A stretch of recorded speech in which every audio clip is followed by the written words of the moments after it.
ada beberapa orang yang sudah nggak betah di rumah kan. Jadi kasarnya gini, wis susah gendeng mas aku lagi gak metu omah kayak gitu ya. Iya. Nah, itulah yang mengawali traffic kami gitu.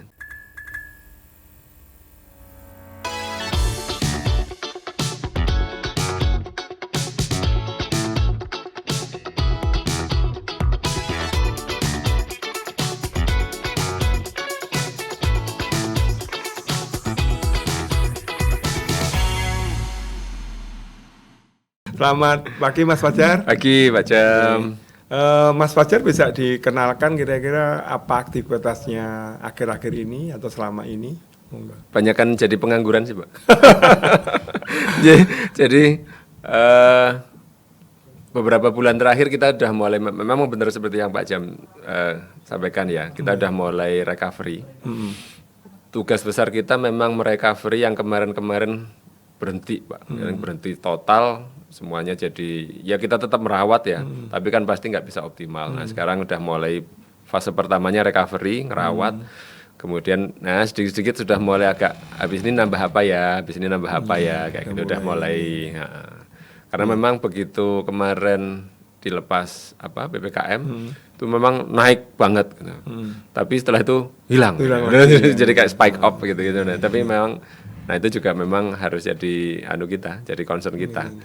Oke, sebelum berlanjut, Mas Fajar ini konsultan di industri wisata gitu? Iya sih, saya backgroundnya arsitek Pak. Oh, arsitek. Saya backgroundnya arsitek, kemudian alhamdulillah waktu habis lulus dapat kesempatan magang di Jepang, di Universal Studio Jepang, waktu masih mereka project.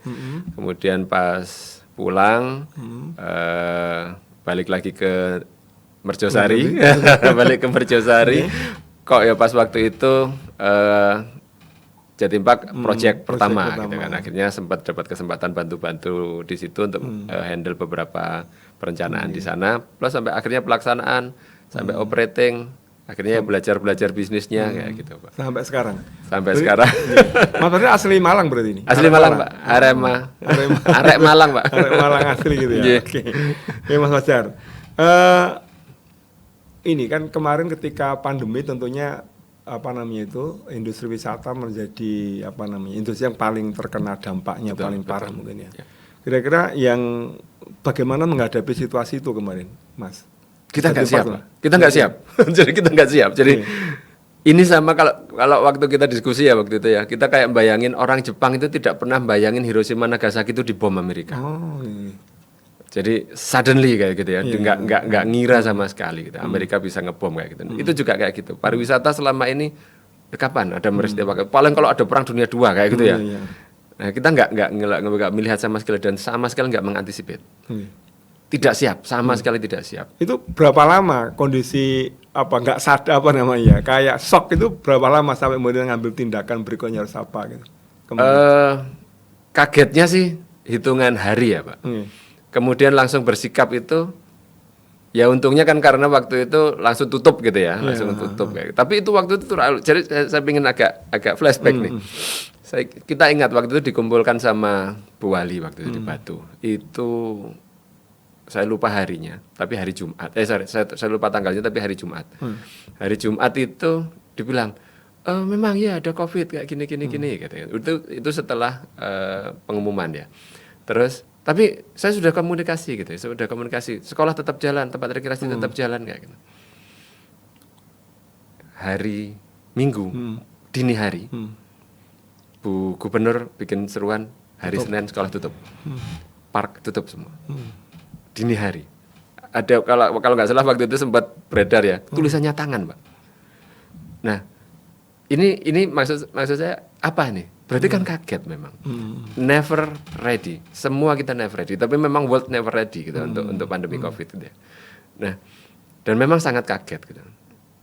Sebelumnya padahal hari Sabtunya itu beliau jalan, oh ya inspeksi, dibersihkan kayak gitu pakai protokol. Waktu itu kan belum ada protokol yang jelas gitu ya. Nah, udah nggak apa-apa tetap jalan gitu. Tapi tetap akhirnya tutup gitu. Ya, yang bisa kita lakukan, pegawai tetap jalan Pak, gitu. Kita tetap jalan, semua karyawan kita tetap masuk, cuman kita nggak menerima tamu. Di awal-awal 1 minggu, 1 hari 2 hari it's okay lah gitu. Kita berpikir alah Nggak paling lama. paling sebulan gitu kan. Paling sebulan wis banter-banternya 3 bulan kayak gitu ya. Ya udahlah kita manfaatin untuk bebenah, untuk kalau memang kan biasa kalau di pariwisata kan ada low season, high season ya. Ya anggap aja low season kayak gitu ya. Kita perawatan gitu.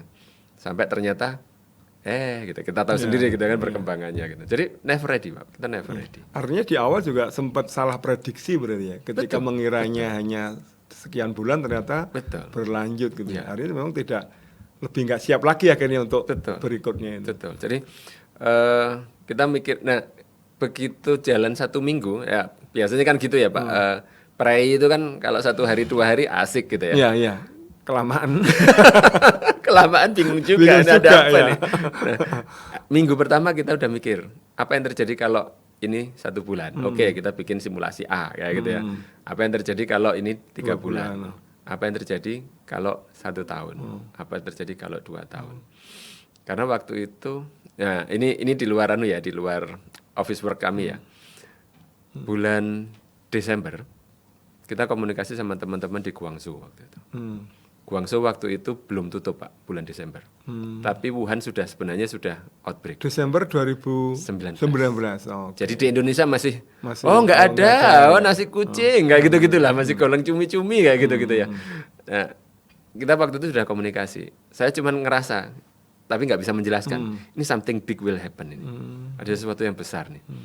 Komunikasi terus, saya nanya teman-teman yang di sana, saya Jabri, ada apa, gimana kayak gitu kan. Sekolah sudah full online. Orang nggak boleh kerja, orang nggak boleh keluar rumah, nggak punya bayangan saya sama sekali. Gimana sebuah society full online? Belanja gimana? Belanja pakai kurir. Oke, ada Gojek, tapi nggak masuk di akal. Anak sekolah online itu gimana nggak masuk akal? Ternyata kita ngadapin bulan beberapa di tahun 2020 pertengahan. Ya. Nah, secepat itu memang. Oke, selama ini masa-masa pandemi itu kapan titik terendahnya Jatim Park? Ya, sebenarnya hampir overall secara tren ya Pak, umum ya. Kita ngikutin pola PPKM dan pola kasus COVID ya, kalau saya ngelihat trennya ya. Jadi ketika tren naik pasti otomatis tutup kayak gitu kan, tutup 100%, tidak boleh ada tamu kayak gitu. Ya udah begitu kayak gitu ya langsung hilang. Kita bukan cuma 0 Pak kalau di neraca ya. Ya pasti minus karena kita karyawan kan masih tetap jalan tuh. Ya yang bisa kita lakukan ya apa ini kita menghadapi kondisi darurat, kita harus hand in hand nih, saling bantu. Apa yang bisa dilakukan oleh karyawan, apa yang bisa dilakukan oleh perusahaan. Akhirnya kita gantian Pak, karena nggak ada tamu kan, gantian 1 hari masuk, 1 hari libur kayak gitu kan. Itu jalan hampir beberapa bulan, 6 bulan, hampir 1 tahun. Kemudian ada yang pelonggaran, nah pelonggaran boleh 50%. Boleh 50% kan kapasitas gitu kan. Kapasitas 50% boleh, tapi waktu itu yang kita masih sampai berapa yang datang? Enggak ada 10% Pak. Karena waktu itu kan kita masih ikut peraturan mal. Tempat rekreasi itu masih pakai peraturan mal yang anak belum vaksin dan umur 12 belum boleh masuk.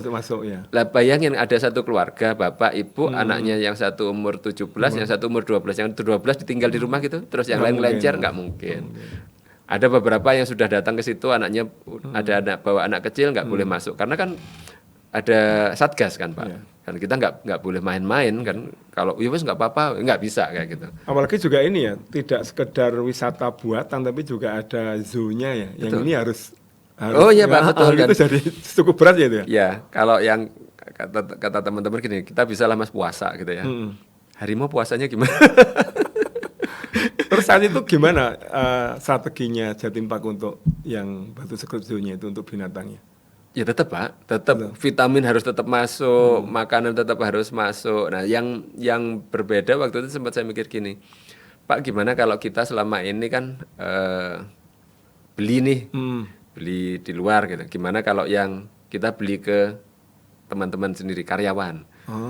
Jadi mamanya kita punya kebutuhan ngasih makan lele, selama ini kan kita ngambil normal gitu kan. Ternyata sekarang udah nggak bisa ngambil karena transportasi juga terkendala. Ya sudah teman-teman belajar body dumper kayak gitu ya waktu itu ya, lele yang dalam tong itu ya. Ya sudah, ayo nanti dibeli sama park kayak gitu. Terus saya tak nanam jagung Pak buat ya sudah tanam jagung kayak gitu. Ya gitu, jadi yang bisa dilakukan di internal gitu. Terus setelah ini kan kayak ini ya, kayak apa namanya, kayak kurva gitu ya. Betul. Itu setelah jatuh itu mungkin di 2020-21 itu ya. Terus kemudian momen recovery mulai baliknya itu kapan momen apa? Persis sama waktu PPKM ya. Jadi PPKM sudah pelonggaran, mulai level 4 turun, level 3 dulu, level 2, level 1. Nah, level 1 turun itu awal-awal itu yang saya memorize itu ada beberapa orang yang sudah nggak betah di rumah kan. Jadi kasarnya gini, susah gendeng mas aku gak metu omah kayak gitu ya. Nah, itulah yang mengawali traffic kami gitu. Beberapa pasti luar kota gitu kan. Pasti luar kota datang, kita tanya dari mana gitu. Oh dari sini, dari Surabaya, dari Sidoarjo. Nggak macet tadi, nggak dicegat kayak gitu kan. Oh enggak mas aman gitu. Kenapa kok? Sudah nggak betah, nggak kuat gitu di rumah gitu.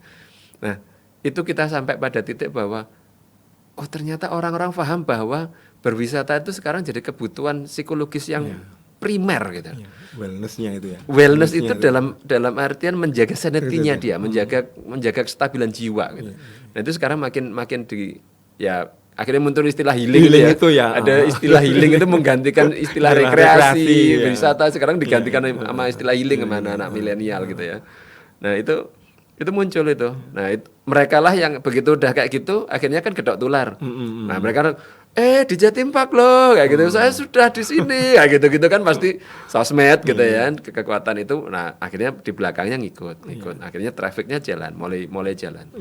Tapi kan awal itu mungkin juga banyak orang masih parno juga ya dengan apa namanya dengan pandemi itu tidak dibuka langsung keluar kan juga enggak gitu. Betul. Nah, kalau okupasinya saat itu gimana? Sudah bisa terpenuhi dari misalkan membuka 50% gitu oleh pemerintah keterpenuhi sampai 50% atau bahkan lebih? Longgar sih Mas. Ya longgar. Jadi fase-fase awal itu sekitar 1 bulan 2 bulan dari setelah dibuka kita dapat boleh buka itu ya itu tadi istilahnya yang non sewu ya orang yang duitnya lebih gitu kan.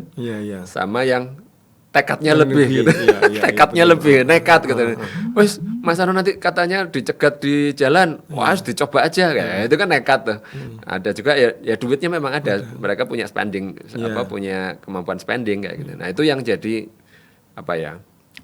prime mover kita gitu ya, jadi prime mover kita. Nggak banyak tapi nggak banyak. Karena satu sisi walaupun ini penawaran dibuka tapi kan masalahnya mereka nggak punya ya kan. Banyak juga yang kena PHK segala macam gitu ya, jadi cukup berat juga dampaknya ke Jatim Park gitu ya. Selama masa-masa pemulihan itu ada hal baru yang diberikan atau konsep baru atau apa yang berbeda dari yang masa biasa saat itu? Kami lebih waktu itu ngadaptasi tentang protokol kesehatan sih. Ya, terus CHSE, kemudian muncul sertifikasi CHSE, terus peduli lindungi untuk masuk akses. Kita ngikutin itu semua. Terus pakai QR code kayak gitu-gitu. Jadi ini sudah CHSE approve kayak gitu. Kita ngajukan itu kan sudah langsung memang pakai mekanisme pemerintah ya, governmental ya. Kita ngikutin semua itu. Nah, seringkali begitu ada protokol kayak gitu kan nggak punya protokol ketika diterapin di Tim Park kayak apa nih gitu. Nah, itu akhirnya kita bikinkan SOP sendiri. Jadi masing-masing park kita bikinkan SOP apa nih untuk CHSE breakdownmu apa, tugasnya masing-masing apa kayak gitu deh. Tapi kalau wahana nggak kepikir Pak. Kita kepikir untuk bagaimana terima tamu dengan protokol yang benar aja udah effort luar biasa itu waktu itu. Kalau secara marketing untuk bisa bertahan datangin tamu gitu ada usaha yang beda dari biasanya? Yang berbeda lebih ke pendekatannya. Pendekatannya lah waktu itu lebih ke pendekatan empati ya. Pendekatan empati. Contoh waktu itu bagaimana hewan ini juga mereka butuh kamu loh kayak gitu. Mereka butuh kamu. Bagaimana kamu punya kepedulian untuk merawat hewan ini. Itu baru kepikir sekarang Pak. Kemarin waktu pandemi itu. Terus waktu itu ada gerakan, akhirnya disambut sama komunitas pecinta avian kalau gitu, waktu burung waktu itu. Itu waktu itu akhirnya datang ke Eco Green Park, terus mereka ngumpulin donasi charity dan lain-lain untuk ngasih pakan. Ini disupport oleh komunitas kami untuk ngasih pakannya burung-burungnya di Eco Green Park kayak gitu. Nah akhirnya bergulir itu komunitas-komunitas juga akhirnya ikut kepedulian kayak gitu. Jadi ini ya menumbuhkan pride di masyarakat dia itu orang baik gitu. Kalau Betul, baik, maka betul. kemudian Kalau menyelamatkan binatang gitu. iya, betul. Gitu, Jadi ya. waktu itu ada salah satu teorinya Pak Yuswo Hadi ya waktu itu beliau mengistilahkan eh, empathy based approach gitu ya, empathy based Empathy based communication approach. ya. Jadi komunikasi market berbasis empati. Oh. Nah, kita kan melihat waktu zaman pandemi itu kan orang, ayo kita ngasih makan yang isoman kayak gitu ya.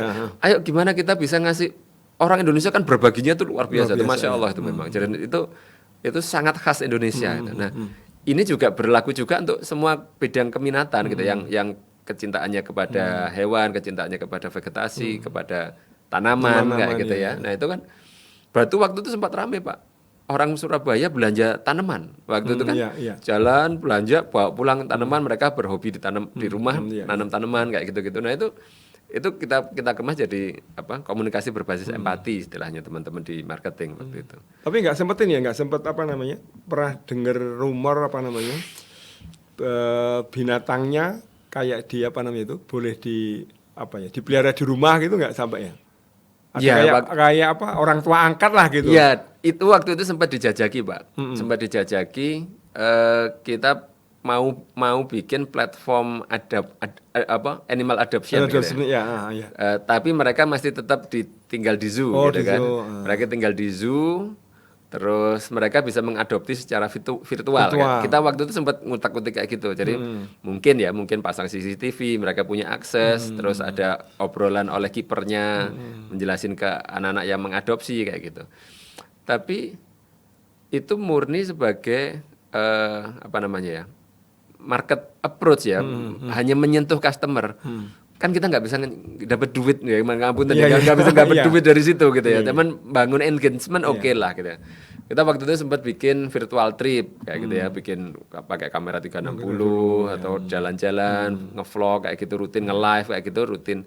Tapi begitu dijual, ayo dong jalan-jalan bayar 50.000 virtual ke Jatim Park.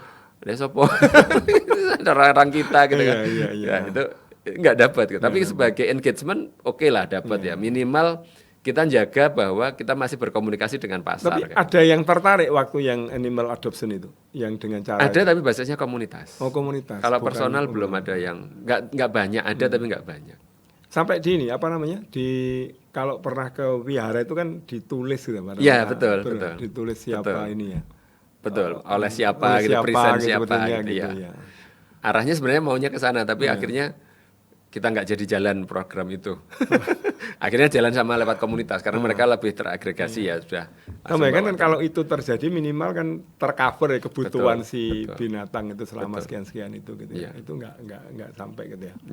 Oke. Kemudian dari kondisi tadi dari awalnya tinggi kemudian jatuh naik itu kira-kira apa ya? Silver lining atau pelajaran apa atau hikmah apa yang bisa diambil dari kejadian kemarin Mas dalam konteks industri wisata? Hal positif apa yang bisa diambil dari kejadian kemarin? Waktu itu kita yang ya pasti ya Pak, tidak hanya sebagai sebuah entitas usaha ya, sebagai personal pun juga kayak gitu ya. Pertama kita yang lebih menghargai tentang lebih bersyukur. Kasarnya gini, seurip iki wis alhamdulillah kayak gitu ya. Nah, kalau di perusahaan kita bisa survive melihat ini bonceng dan kita masih intact gitu ya. Wis alhamdulillah. Waktu itu kan sempat viral ya. Jika ini bertahan seperti ini Jatim Park tutup waktu itu kan itu sempat viral itu sempat sampai dikomunikasikan ke Pak Menteri waktu itu ke Mas Menteri gitu. Beneran ini? Oh semua teman langsung WA, Mas beneran ini beneran. Lah kalau kita 2 tahun 3 tahun dengan minus kayak gini ya nggak usah ditutup, tutup dengan sendirinya kayak gitu. Nah akhirnya kok ya alhamdulillah bonceng kayak gitu kan. Dan itu murni nggak by design kan Pak, memang polanya seperti itu. Tapi memang mensyukuri bahwa kita masih bisa bertahan, masih bisa hidup dan bisa beraktivitas itu menjadi sesuatu yang luar biasa bermanfaat itu. Kalau sekarang udah normal atau seberapa persen dari normal sekarang ini? 2023. Ini agak sulit. Kelihatannya memang kelihatan merespon tinggi gitu ya market ya. Udah kelihatan macet ya gitu ya. Batu udah macet lagi, wah udah sehat nih gitu ya. Tapi data global Pak, data global itu datanya UNWTO ya, itu per bulan Juli itu bouncingnya baru 60% sebelum pandemi.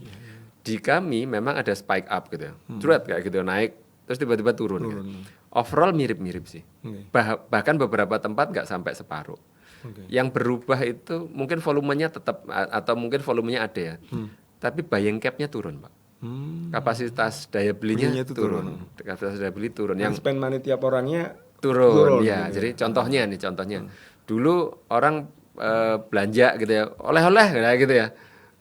Pulang bawa oleh-oleh entah kaos lah, merchandise lah, keripik apel lah, keripik salak, semua dibeli gitu kan. Dibalik pulang bagi-bagi. Nah, itu yang mulai agak yang penting jalan dulu. Makan kayak gitu ya. Nah, artinya memang ada sesuatu yang mulai berubah gitu ya semenjak pandemi ini seperti itu ya. Betul, berubah. Betul, Pak. Kita lihat baca itu ada tiket sama akomodasi kan menjadi pertimbangan utama ya. Betul, orang milih destinasi wisata itu. Betul. Nah itu ketika kemarin masa-masa pandemi akhir itu kan mulai tren staycation ya. Yeah. Apakah juga menikmati yang di Jatim Park 3 yang ada? Hotel overall Batu penuh. Ya. Sampai waktu high season beberapa titik itu udah membludak memang. Udah saya ngecekinnya itu kan saya nggak punya data valid ya, Pak. Iya. Saya ngecekinnya ke teman-teman villa-villa yang orang-orang kampung lah kayak. Ya pada kamare alhamdulillah Mas keisi telung perapat kayak gitu ya. Oh, berarti kalau sudah market yang di level ini sudah terisi, yang di atas-atasnya mulai agak kelihatan mulai penuh gitu kan. Saya cek parkiran juga mulai bagus kayak gitu ya. Nah, itu staycation memang membantu, menolong gitu ya. Long stay-nya mereka juga menolong kayak gitu ya. Nah, cuman nggak keluar kan, Pak. Staycation itu kan nggak keluar hotel gitu ya. Nah, yang terdampak siapa? Ya oleh-oleh lagi gitu. Yang secondary lainnya gitu kan. Nggak belanja oleh-oleh, nggak belanja merchandise kayak gitu. Karena biasanya kan jalan-jalan, nang alun-alun kemana gitu. Jadi kalau dalam konteks staycation itu berarti konsumsi mereka full di cover hotel. Iya. Selama 3 kali makan itu. Betul. Oh tidak, ini ya nggak nyari di luaran itu nggak ya? Bahkan jadi ada beberapa ini kan food courtnya gitu kan? Iya. Sempat waktu itu kita pakai konsep kayak gini, Pak. Kan kadang-kadang juga ya agak bosen makan menu hotel gitu ya. Nah mungkin kita bundlingnya itu dua meal gitu. Yang 1 meal nanti kerjasama sama tenan gitu. Nanti diantar gitu. Kita yang nganterin kayak gitu. Itu juga sempat ada kayak gitu. Ya ini cuman aja coba berbagi kue aja ya biar ke teman-teman yang yang tenan lain, yang UKM itu juga kebagian kayak gitu ya. Betul memang bisa dibagi juga seperti itu.